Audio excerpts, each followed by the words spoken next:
Gipadalhan og show cause order sa Land Transportation Franchising and Regulatory Board Central Visayas kun LTFRB7 ang operator nga nanag-iya sa usa ka 01K modern jeepney nga mitakilid human nga nawagtangan kini og balanse tungod sa kusog nga pagliko niini. Nasayran nga paingon sa Siaman Street sa Barangay Mabolo sa siyudad sa Sugbo ang modern jeep Huwebes sa gabii Enero 29.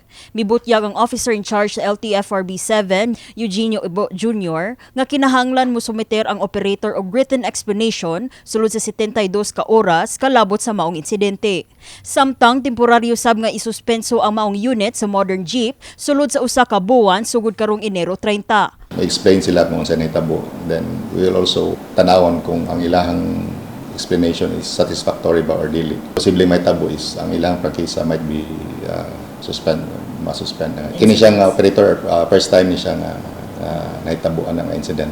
Gikonpermar sa Cebu City Police Office nga luwas ra ang unom ka pasahero nga naangol sa maong insidente samtang nadala sab sa tambalanan ang driver nga nagmaneho sa modern jeepney. Sa pagkutlo niining balita, gipalawman pa sa kapulisan ang ilang investigasyon sa hinungdan sa maong insidente. Outbalance. So siguro dili familiar pa ang driver sa iyang kuan, considering nga ang bago ni siya kuan. Bago siya nga driver. Oo. Bago siya naka-drive. Pero luwas naman sir ang mga biktima. Luwas naman, okay naman.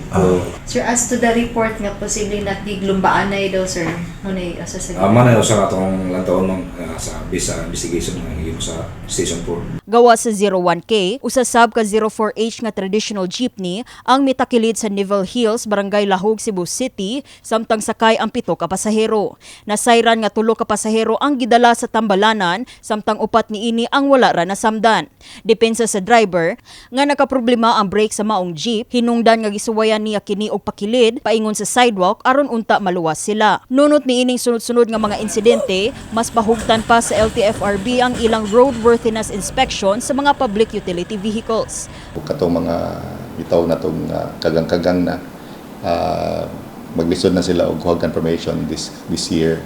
Natay strict adherence sa katong gitawag na itong roadworthiness test sa mga public utility vehicle. Based atong guidelines, once naagi accident nga may tabo, ma-involve ang usa ka public transportation, public utility vehicle, mo issue dayon tawag show cause order. Kini si Liza May Piñaranda, alang sa My TV, Cebu.